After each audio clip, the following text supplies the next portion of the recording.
semana a semana el Señor me ha ido guiando a regresar a la carta de Santiago. Hoy vamos nosotros a estar hablando acerca de la comunidad cristiana. ¿Qué es la comunidad cristiana según Santiago? Cuando nosotros venimos a la fe en Jesucristo, nosotros no solamente recibimos ahora un cúmulo de doctrinas en la cual poner nuestra confianza, nuestra fe, sino que recibimos también una familia a la cual pertenecer. Por alguna razón, nosotros a veces estamos más aficionados a relacionar el crecimiento espiritual con el conocimiento.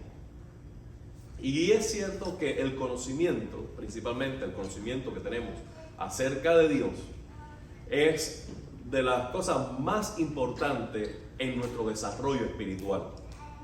Pero si nosotros pensamos que el crecimiento espiritual se mide solo por el conocimiento, estamos errando.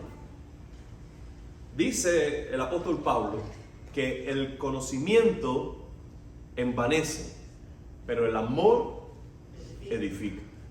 De tal manera que cuando nosotros queremos proponernos una estrategia para crecer espiritualmente, el conocimiento debe llevarnos a una vida práctica basada en el amor. Porque el puro conocimiento es muerto, es frío. Pero el amor basado en el conocimiento de Dios es lo que llega a edificar. Tú encuentras a una persona que te habla de amor, amor, amor y es puro sentimiento, pero no tiene ese fundamento en las Escrituras, no tiene el fundamento de su amor en lo que Cristo hizo por él o por él, no tiene ese fundamento en el testimonio de conocer a Dios, y ese amor es muy blando, es puro sentimiento. Pero si tú encuentras una persona que te puede dar todas las respuestas correctas en la vida cristiana, que tú le haces un examen doctrinal y te toma la calificación más alta, que se gradúa de un doctorado en cualquier seminario, tiene su PhD, pero no tiene una vida en la que se relaciona con su semejante, con gracia y con amor, de nada le sirve todos los títulos. Porque el centro de la vida cristiana es el amor, más allá del conocimiento. Esta es una opinión. Usted puede pensar en diferente a mí. La vida cristiana se trata más de corazón que de cerebro. ¿Qué quiero decir con esto? Y quiero ser claro. El primer gran mandamiento es este: amarás al Señor tu Dios con toda tu mente. Entonces quiere decir que la razón tiene un lugar muy importante en nuestro amor a Dios. Pero tú amas con la mente. Lo que quiere decir es que el Señor lo que está pidiendo de ti es que lo ames. Y le va a mostrar el amor que es primario de una manera secundaria, entregando tu razón a su servicio. Si tú le entregas la razón, pero no lo haces motivado por el amor a Dios, de nada te sirve. Entonces, si tú vas a pensar en el cristianismo es corazón. Un corazón rendido al propósito de Dios, donde entonces todas las facultades de la persona se pone a servicio a Dios porque le ama. Pero recuerden que toda la ley y los profetas se resumen en este mandamiento: ama a Dios y ama a tu prójimo como a ti mismo. Teniendo como base esto, quiero decirle lo siguiente: nosotros necesitamos crecer en la dimensión relacional dentro de la comunidad cristiana o nuestro conocimiento es vano. De tal manera que cuando tú piensas, necesito crecer espiritualmente, necesito avanzar hacia la madurez espiritual, quiero ser más como Cristo, no pienses que los pasos inmediatos a hacer y únicos a hacer es conocer más de la Biblia. Hay una dimensión relacional que a veces obviamos en nuestro desarrollo espiritual. No se trata de poder citar la Biblia. Se trata cómo la Biblia está afectando tus relaciones. Tu relación hacia Dios, pero tu relación hacia tu prójimo. Por eso nosotros estamos pensando que una estrategia a probar es los grupos pequeños. Porque necesitamos crecer en pequeñas comunidades, en las casas, donde el cristianismo se ponga en práctico en servicio basado en el amor, en el cuidado mutuo, centrada en las Escrituras. Porque necesitamos crecer en la dimensión relacional, que nuestro compañerismo sea cada vez más íntimo y sea cada vez más centrado en las Escrituras. Y hoy vamos a ver, según Santiago, qué debe caracterizar nuestra comunidad, nuestras relaciones. Sin más, aquí viene la primera característica. Aparece en el capítulo 1, versículo 27. La religión pura y sin mancha delante de Dios nuestro Padre es esta: atender a los huérfanos y a las viudas en sus aflicciones y conservarse limpio de la corrupción del mundo. Quiero decirle que la comunidad cristiana se caracteriza por esto, por un cuidado esmerado por los débiles, por los que están en desventaja. Dice Santiago que nosotros debemos caracterizarnos como iglesia de tener una preocupación por los huérfanos. ¿Por qué? Porque el huérfano está desprovisto de todo amparo. Entonces la iglesia, en ausencia de los padres, debería proveer cuidado, amor y servicio para ellos. Yo creo que aquí tenemos como MCC mucho que crecer todavía y dar los primeros pasos en esa dirección. El Señor nos está diciendo de una manera muy clara: tiene que cuidar de los niños que no tienen padre. De tal manera que nosotros deberíamos empezar a preguntarnos: ¿dónde están esos niños? ¿Cuáles son las direcciones de la ciudad donde están residiendo esos niños? Para poder visitar y decir cómo podemos servirle. Porque el cristianismo auténtico cuida de los huérfanos.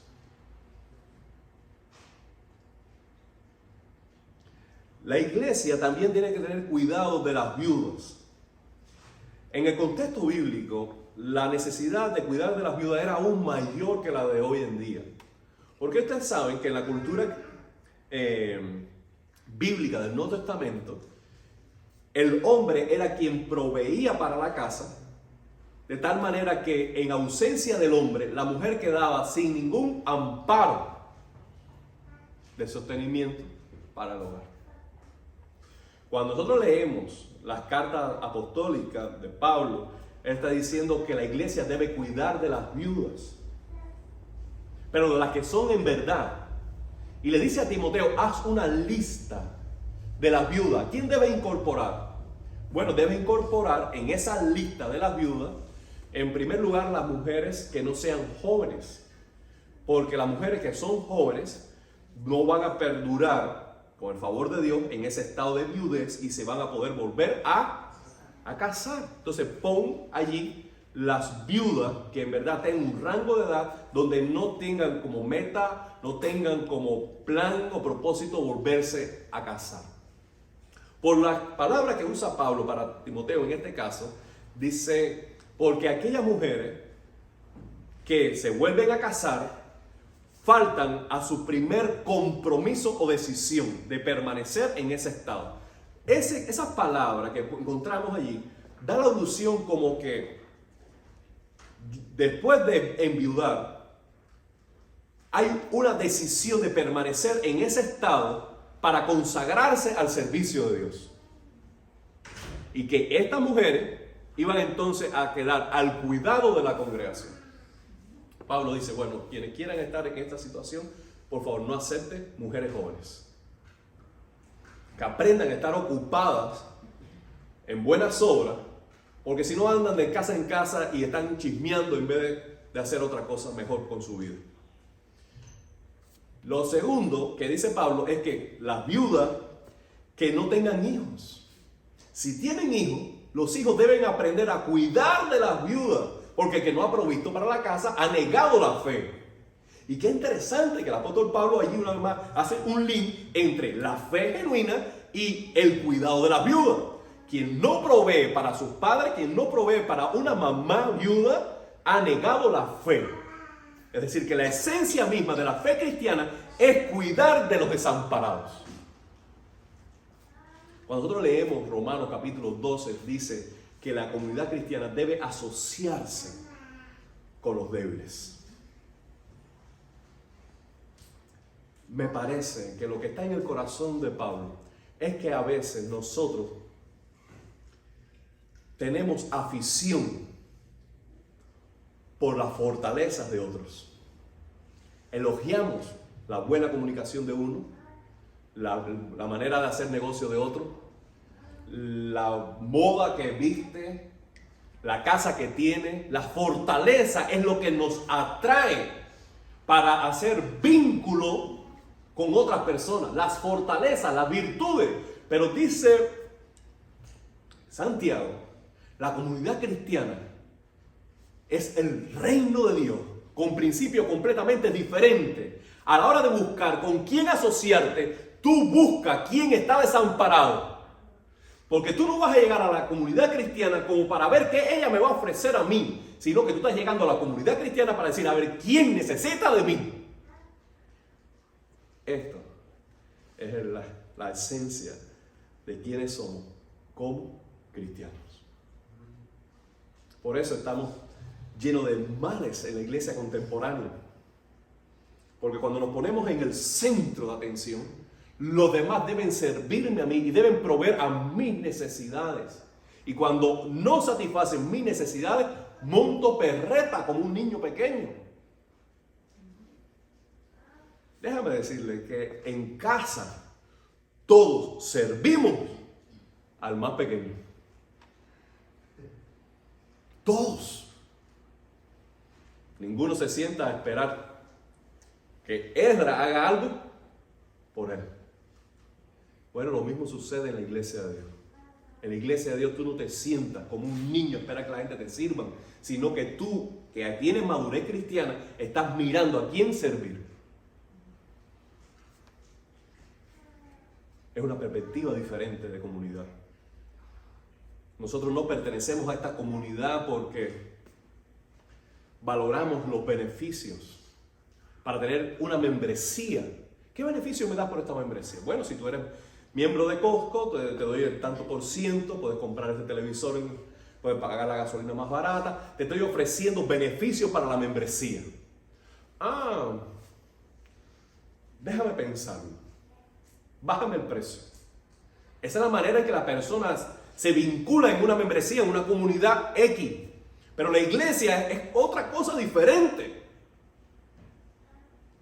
Tú no llegas a una comunidad, a una iglesia para decir, a ver qué, tienes un ministerio de niños, está bien, yo me voy a cuidar aquí, voy a estar desconectado de mi hijo, voy a atender el mensaje. Tiene una banda de música que es estelar. Tú no llegas a la iglesia buscando eso, tú llegas a la iglesia y dices, Dios me quiere aquí. Hay algo que yo pueda hacer aquí. Hay un ministerio que no se está realizando y que Dios me está llamando para realizar. Y tú llegas para dar, para servir. La segunda característica que puedo mencionarle es que en la comunidad cristiana no hay lugar para favoritismo. ¿Usted ha escuchado que Dios no hace acepción de personas? ¿Has leído eso en el Nuevo Testamento? Yo lo veo de manera clara. Yo creo que Dios con David tenía una relación bien cercana. Pero cuando David pecó contra Dios y por su mal testimonio hizo que los enemigos de Jehová blasfemaran en contra de Jehová, él cargó sobre sus hombros las consecuencias de sus pecados, porque Dios no tiene hijos favoritos. Moisés era de los tesoros de Dios. Pero el día en que Moisés y Aarón no honraron y no dieron gloria a Dios, Dios le dijo, ¿sabes qué? Por este pecado no entrarás en la tierra prometida. ¿Por qué?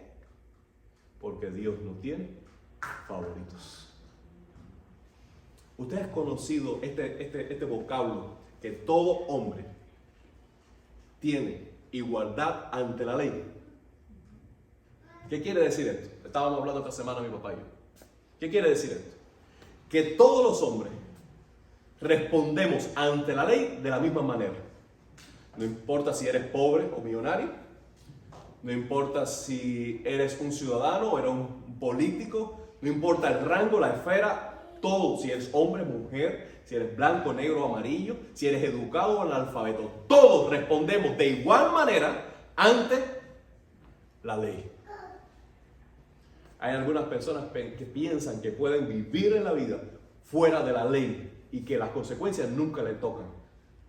Y hay algunos que escapan de este mundo sin responder ante la ley. Pero déjame decirle lo siguiente: ante la ley divina nadie se escapa. Y ante la ley divina, ante el tribunal divino, todos estamos en igual condición. Todos somos salvados por gracia, por medio de la fe en Cristo, porque todos somos pecadores. Y por nuestras obras lo único que merecemos realmente es estar separados de Dios Santo por toda la eternidad. ¿Alguien se escapa de estas condiciones? Nadie. Dios no tiene favoritismo. Pero qué triste, amado hermano, que a veces, de vez en cuando, dentro de la iglesia cristiana, de la cristiandad, se ven vestigios y a veces fogatas de favoritismo. Dice Santiago que los cristianos hebreos de la primera generación no escapaban de ese pecado. Hermanos míos, capítulo 2, que vuestra fe en nuestro glorioso Señor Jesucristo sea sin acepción de persona. Nota esto, Elena, una vez más. Nuestra fe en nuestro Señor Jesucristo sea sin acepción de persona. Una vez más. ¿Tienes fe? Te aplaudo. ¿En quién cree? Que Cristo es el Señor. Te aplaudo. Pero si aún declarando certeramente que Cristo es el Señor y que tienes en Él tu fe, pero haces acepción de persona, tu fe no te está sirviendo de nada. Porque debes crecer en el conocimiento de la doctrina, pero debes crecer a la par en las implicaciones de esa doctrina en tus relaciones humanas. ¿Qué es lo que sucedía con ellos? La manera en que se segmentaba más la iglesia del primer siglo y que estaba llamando la atención del apóstol Santiago es esta: que cuando venían los ricos lo trataban a toda pompa, y cuando venían los pobres los menospreciaban. Entonces, hoy en día hemos aprendido a segmentar la iglesia también de muchas maneras. Aquí están los que saben, aquí están los ignorantes.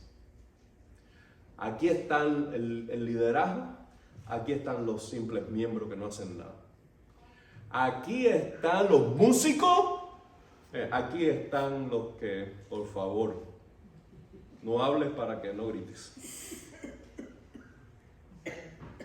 Amado hermano, Somos especialistas en segmentarnos. Por eso dentro de nuestra filosofía de ministerio en MCC, estamos tratando de quitar todo tipo de barreras y de segmentación dentro de la iglesia para hacer una comunidad que nos ministremos unos a otros sin posiciones, sin segmentación de departamento, para que seamos una comunidad bajo el señorío de Cristo, sobre el fundamento de las Escrituras, en igualdad de condiciones los unos hacia los otros. No importa si eres joven o eres anciano. No importa si tengas mucho conocimiento bíblico o estás aprendiendo ahora lo que es la palabra de Dios. Queremos que no haya favoritismo y que el Señor nos ayude. Porque de esto nadie se escapa. De dar privilegios a uno, quitándoselos a otros. La comunidad cristiana no debe ser así. En tercer lugar, la comunidad cristiana debe poner a trabajar su fe. Debe poner a trabajar su fe. Dice el capítulo 2, versículo 14. Hermanos míos, ¿de qué le sirve a uno alegar que tiene fe y no tiene obras? ¿Acaso podrá salvarlo esa fe? Lo que está diciendo Santiago es, esa clase de fe que no da fruto en la manera en que vive, ¿es genuina? No que sea necesario sumar a la fe obra para merecer el favor divino, sino que la fe que no obra no es auténtica. Ese tipo de fe no salva, no es auténtica. ¿Cómo sigue? Supongamos que un hermano o una hermana no tiene con qué vestirse, que carece de alimento, el diario, el básico. Y uno de ustedes le dice, vete en paz, abrígate y coma hasta saciarte, pero no le da lo necesario para el cuerpo. Fíjense, no para el alma, sino para el cuerpo. ¿De qué le servirá eso? Así también la fe por sí sola, si no tiene obra, si no trabaja, está muerta. Y muerta es lo mismo que inútil. Por eso al principio dice la primera pregunta, ¿de qué le sirve? La fe que no es productiva por el trabajo de servicio está muerta por su inutilidad. Entonces lo contrario es esto. Tú tienes fe, ponla a trabajar. ¿De qué manera estás practicando tu fe en la relación con tus hermanos? No solamente con likes, no solamente con corazoncito en un mensaje, sino cómo estás practicando el amor. De eso se trata la comunidad cristiana. Cuarto, la comunidad cristiana tiene conversaciones constructivas. ¿Qué te parece, Valentín? Conversaciones constructivas. El término que más nos gusta a nosotros es edificantes. Pero edificante, ¿qué significa? Que construye. Conversaciones constructivas. Capítulo 3, versículos 1 y 2. Hermanos míos. Óyeme, cada vez que Santiago dice hermanos míos, yo me pusiera a temblar. Hermanos míos, no pretendan muchos de ustedes ser maestros. Giovanni, no sé si has visto esto. Un círculo donde hay 3, 4 personas hablando y todos enseñan y nadie aprende. Déjame decirte esto, compartirte algo. No me digas nada. Que de eso yo tengo experiencia. No, pero mira lo que dice. A que tú no habías visto esto, Todos maestros y nadie aprende. Y esto es un mal que se ve en todos los lugares. A veces yo me veo en ese pecado en la misma familia. Alguien está compartiendo algo. Pero yo sé más del tema de lo que me está diciendo el fulano. Y cuando yo me atrapo en esa vanidad, yo digo, caballero, ¿qué hago yo en esto? ¿No te ha pasado a ti? que no puedes callar, aunque sabes lo que te van a contar, simplemente para tener una posición humilde y dejar que alguien hable, porque tres hablando al mismo tiempo no se puede vivir. Parece que los cristianos hebreos hablaban tanto que nadie aprendía. Si tú te crees con suficiente conocimiento para estar siempre hablando y nunca escuchando, para estar siempre aconsejando y nunca recibiendo consejo, mira lo que dice Santiago. No saben que los maestros serán juzgados con mayor severidad. ¿Por qué? Porque al que más tiene, más se le va a demandar. Tú sabes, sobre eso que tú dices que sabes, te voy a demandar. ¿Cómo lo estás practicando? ¿Cómo está influenciando eso tu toma de decisión? ¿Cómo esto influye en tu familia? Tú lo sabes, ¿no? Tú me has dicho que lo sabes. Ahora, ¿cómo lo vives? Porque sobre el conocimiento que dice que tiene, yo voy a demandar una vida de obediencia, dice el Señor. Por tanto, tú quieres ser juzgado con mayor severidad, sigue por ese caminito. Si no quieres ser juzgado de esa manera, sé humilde. Calla de vez en cuando para variar y aprende. Los grupos pequeños a veces se ponen difíciles porque todos saben, hablan mucho y nadie quiere aprender. Y uno necesita cierta sabiduría para decir, este día, este miércoles, este jueves, este lunes, donde nos reunimos, Señor, siento una carga que tengo que compartir esto, tengo que intervenir esto, voy a aclarar el tal, pero otro día, ¿sabe qué? Os voy a practicar esta disciplina. Dominio propio, silencio. Para dejar que otro ministre, porque si tú monopolizas la conversación, las personas aprenden de pronto ya el ciclo de las conversaciones, la pregunta, el diálogo, quién responde, quién no responde, y los demás no participan, y el que no participa llega a desconectarse. Porque ¿para qué voy a decir algo? Si otro, ¿para qué voy a intentar? Si y todos los que tenemos al Espíritu Santo somos guiados por Él y podemos ser de edificación. O pensarás que tú solo tienes el Espíritu, o que solo tú tienes una palabra o que la palabra tuya es la más importante, que si tú no la compartes, la gente se muere esa semana.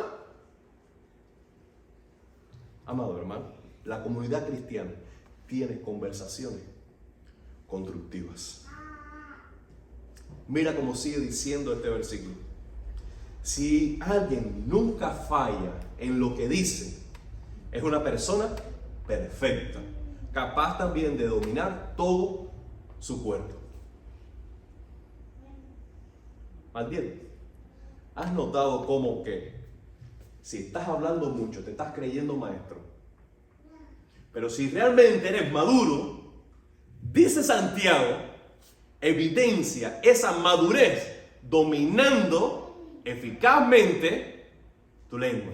Porque si tú logras dominar tu lengua y hablar cuando tienes que hablar, dice lo que tienes que decir conforme a la Biblia y callas cuando debes callar, es evidente que si dominas la lengua, que es tan difícil de dominar, tú en la vida cristiana vas a dominar otras áreas que son menos difíciles de conquistar. Muestra tu maestría con una sabiduría a la hora de hablar. Esto nos define como comunidad cristiana. El siguiente, la comunidad cristiana es sabia para fomentar la paz. Los versículos 13 al 18 del capítulo 3 dice de esta manera: ¿quién es sabio y entendido entre ustedes? Que lo demuestre por su buena conducta, mediante obras hechas con humildad, que le da su sabiduría. La sabiduría da humildad, un carácter humilde que entonces hace lo que debe hacer. Ahora, pero si alguno de ustedes tiene envidia, no hace lo que debería hacer. Tiene amargura, rivalidad en su corazón. Dejen de presumir.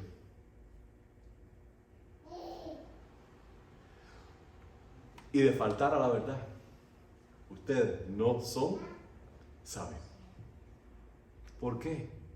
Porque una persona sabia, aquella sabiduría que desciende de lo alto, aquella que no es terrenal, aquella que es espiritual y no diabólica, aquella que viene de Dios, no tiene envidia, no tiene rivalidad, no tiene confusión, no tiene acciones malvadas. El que tiene esa sabiduría, dice, en cambio, la sabiduría que desciende del cielo, ante todo es pura, es decir, que te guía a la santidad.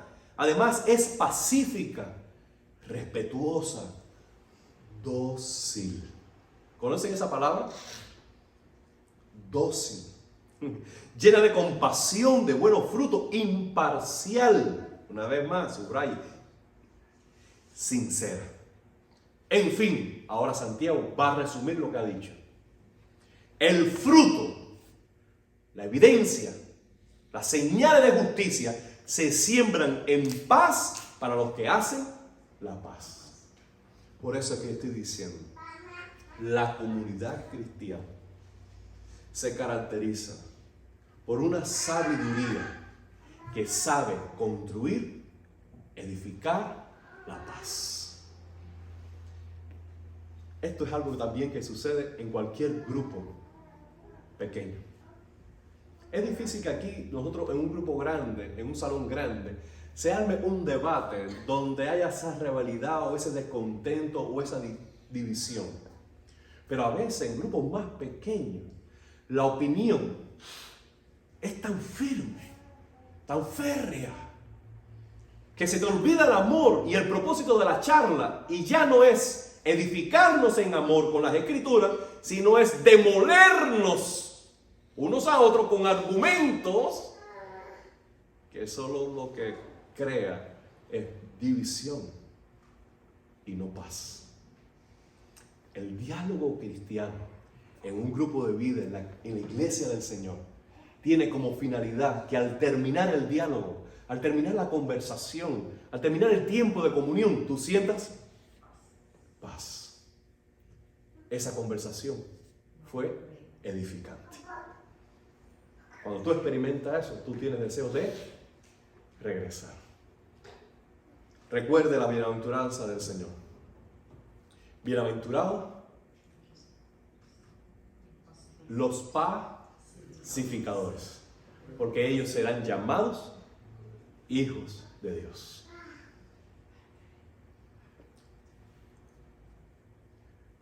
Voy a dejarlo aquí para dejar las otras características de Santiago para la semana que viene. Amado hermano, hemos hablado cosas importantes, me parece, y relevantes a mi parecer. La comunidad cristiana se asocia con los débiles. La comunidad cristiana no tiene favoritismo. La comunidad cristiana pone a trabajar la fe. La comunidad cristiana tiene conversaciones constructivas. Y la comunidad cristiana tiene una sabiduría para fomentar la paz. En este punto, yo quisiera que nos preguntaran, ¿cómo está tu calidad de relaciones en la iglesia del Señor? En la familia de Dios. ¿Cómo está tu calidad de relaciones? ¿Hay algo de los versículos que hemos mencionado en los cuales tú sientes que el Espíritu de Dios te confronta? Al menos, por favor, que la conversación de esta noche, la charla de esta noche, la exposición de esta noche, te sirva para esto. Para mover tus cimientos y decir, necesito madurar espiritualmente. Y esto no solo es sumar conocimiento en la doctrina, es ver cómo la doctrina afecta mis relaciones humanas basado en el amor. Y que nos propongamos lo siguiente: como mismo he crecido en hábitos espirituales, como mismo he crecido en la soledad, como mismo he crecido en la lectura, ahora yo voy a crecer en calidad de relaciones con mis hermanos. ¿Cómo se va a ver eso? Bueno, cuán paciente soy, cuánto dominio propio tengo, cuánto gozo comparto en las relaciones, cuánto puedo soportar algo del carácter de mi hermano, cuánta gracia puedo mostrar con un pecado de unos de nuestros hermanos, y que podamos crecer en espiritualidad con una calidad de relaciones humanas que el mundo envidia. Vamos a orar. Padre, gracias por esta noche. Gracias por la oración que tú escuchaste.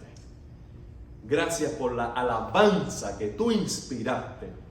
Y gracias por la palabra, Señor, que nos santifica.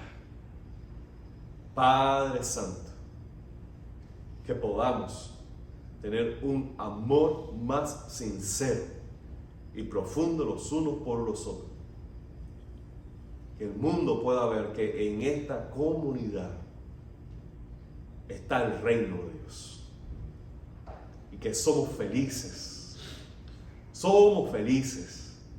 al ser iglesia de Jesucristo. En el nombre de ese Cristo victorioso oramos. Amén y amén. Que tenga un resto de noche muy feliz.